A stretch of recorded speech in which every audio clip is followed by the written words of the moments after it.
안녕하십니까. 저는 투자전략팀에서 기술적 분석 담당하고 있는 정인지 차장입니다. 오늘은 기술적 분석을 이용한 시장 전망에 대해서 알아보도록 하겠습니다. 예, 지금 코스피 지수는 10월 달에 급락한 후로 계속 횡보 중에 있습니다. 그래서 저점 이렇게 11월 중반에 형성되었더니 저점대를 11, 10월에 형성된 저점대를 이탈했기 때문에 추가로 이렇게 하락세가 이어지지 않을까 하는 우려감이 시장에 지금 존재하고 있는 상황인데요. 제가 생각했을 때 뒤에서 설명드리겠지만 일단 그 1985포인트 수준의 이 10월 저점대 지지력이 일단 강한 상황이고 또 우리가 이렇게 연중에 한 번씩 이렇게 급락이 나왔었죠. 이 시점은 보통 120일 이평선 수준까지 이렇게 도달한 후에 급락이 나왔기 때문에 지금 상황에서 뭐 추가로 좀 하락을 하더라도 이렇게 큰 폭의 하락은 아닐 것이다. 그리고 1985포인트 수준에서는 일단 뭐 강한 지지 시도가 나올 것이다라고 생각이 되고요. 의외로 좀 단기 저점이 나오면 좀 반등 시도가 나올 수도 있는 상황이다라고 생각하고 있습니다. 일단 아까 지지가 강하다고 말씀을 드렸는데 보시다시피 이 120개월 이평선이죠. 월봉으로 이 10년 평균선입니다. 요 지지대가 뭐 2015년도에도 지지가 됐었고 15, 16년이죠. 그리고 2008년도에도 지지 시도가 있었고 지금도 이 수준에 도달했기 때문에 쉽게 무너질 거라고 보이지 않고요. 구름대, 일목균형포 구름대 부근에서 또 마찬가지로 이 지지대가 겹치게 됩니다. 뭐 구름대를 타고 주가 만약에 올라간다고 생각을 하면 2008년도에도 이런 현상이 나타났었죠. 구름대를 타고 갔었는데 뭐 상반기 중에 좀 횡보를 하다가 하반기에 좀 이렇게 구름대 타고 올라가는 이런 모습을 좀 기대를 해볼 수가 있겠고요. 그래서 올해에 제가 생각하는 패턴은 이제 상저하고입니다. 그래서 우리 그 연초 고점에서 본 요 하락 추세선, 요 추세선이 굉장히 중요한 분기점 역할을 할 거라고 생각이 되고요. 아직까지 대부분의 이제 주봉으로 중장기평선들은 하락 중이라서 상당히 좀 등락을 거듭하다가 점차로 이렇게 돌파하는 모양이 나오지 않을까 생각되고요.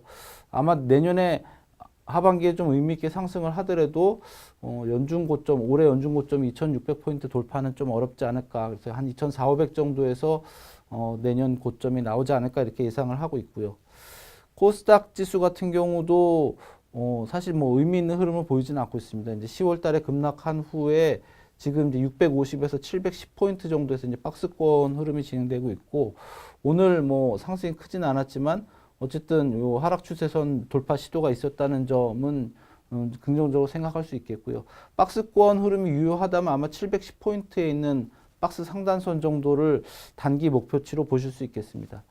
역시 코스닥 지수도 이제 월봉으로 보셨을 때 보면 이제 장기 하락 추세선이 10월 저점에 위치하고 역시 이제 일목균형표 상으로 보면 그 구름대 하단선이 지금 현재 그 수준에 도달했습니다. 근데 보시면 아시겠지만 내년까지도 구름대 하단선이 계속 이렇게 횡보하고 있어서 코스닥 지수는 이렇게 뭐 의미 있게 상승하기보다는 그냥 연중 내내 이렇게 횡보를 할 가능성도 있다 이렇게 생각이 되고요.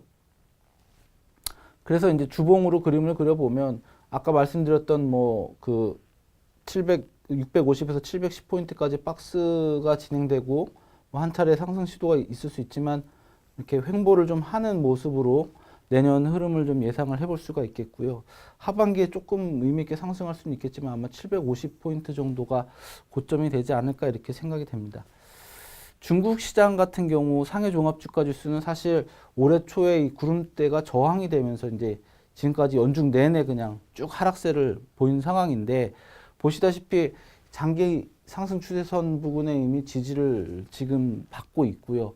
PBR이 지금 1.14배로 사실 역사적인 최저점 수준입니다. 그래서 여기서 좀 하방형성이 유지될 것 같은데 보시다시피 이제 2013, 14년에도 이렇게 보면은 중국 시장이 바닥을 다질 때는 굉장히 시간이 많이 걸립니다. 그래서 아마도 뭐 내년도까지도 그냥 의미 있게 상승하기보다는 바닥을 다지는 모양이 나올 수도 있지 않을까 그렇게 생각이 되고요.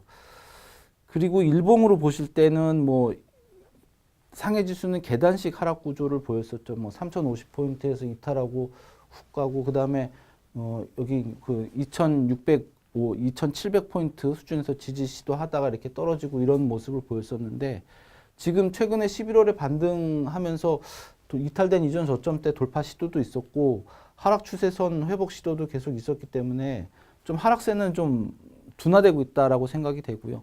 전저점 부근에서 어쨌든 그저께 낙폭을 좀 크게 줄인 상황이기 때문에 역시 좀 하방 경직성은 강하지만 반등이 나와도 강한 상승보다는 뭐 2650포인트나 2700포인트 부근에서 또 고점을 만들면서 이렇게 좀 장기 횡보로 이어지지 않을까 하는 생각을 하고 있고요. 어쨌든 단기적으로는 조금 하락보다는 반등 가능성이 우위에 있다 이렇게 생각이 됩니다. 미국 시장 최근에 급락을 했었는데 처음에 사실은 요 120주 이평선이 위치한 2550포인트 수준에서 지지 시도를 뭐 예상을 했었습니다만 너무 쉽게 무너졌습니다. 그래서 240주죠. 240주 이평선 부근까지 하락했다 어제 반등 시도가 나왔는데 일단은 뭐 요 240주 이평선은 굉장히 강한 지지대입니다. 그래서 그 1982년도 이후로 이 가격대를 이탈한 경우는 2000년, 2008년 사례 2번 정도밖에 없었습니다. 그리고 만약 여기까지 가지도 않고 상승을 한다면 이렇게 상승 추세는 아니겠지만 어쨌든 이렇게 하락으로 이어지지는 않는 흐름을 기대를 해볼 수가 있겠고요. 지금 생각할 수 있는 시나리오는 만약에 이제 좀 배드한 좋지 않은 시나리오를 생각을 한다면 2000년이랑 2008년에 움직였던 모습을 좀 생각해 볼 수가 있을 것 같습니다. 2000년 같은 경우도 240주 이평선에서 반등해서 30주 이평선을 못 넘고 이렇게 하락을 했고 2008년도에도 240주 이평선에서 반등해서 30주 이평선을 못 넘고 이렇게 하락을 했습니다. 그래서 지금 만약에 좀 좋지 않은 흐름으로 진행이 된다 하더라도 여기서는 좀 반등이 나올 가능성이 높은데 우리가 반등 나올 때 주목해야 될 점은 뭐 30주나 60주 이평선 이런 중장기 이평선들이 돌파되느냐 안 되느냐를 좀 보셔야 될 것 같아요. 뭐 돌파된다고 바로 상승하라는 법은 없습니다. 오히려 돌파되더라도 뭐 또 이렇게 장기 횡보로 이어질 가능성이 있지만 최소한 이게 돌파에 성공을 하면 이렇게 급락세로 진행되는 거는 좀 아닌 모양이 된다라는 점에서 미국 시장 어쨌든 조정 국면에 들어섰습니다. 이미 약세장이긴 한데 그래도 30주나 60주 이평선을 회복을 하면 가격적인 하락보다는 기간 조정 쪽으로 보실 수 있겠고요. 만약에 여기서 회복을 못하면 다시 또 하락하는 그림을 그려볼 수가 있을 것 같습니다. 미국 시장은 좀 반등 과정에서 흐름이 중요하고요. 국제유가는 어제 42달러 수준에서 이제 강하게 반등을 했는데 보시다시피 40달러 수준이 역사적으로 굉장히 중요한 지지 저항대를 형성을 했습니다. 그래서 일단 하방경직성 유지가 될 것 같고요.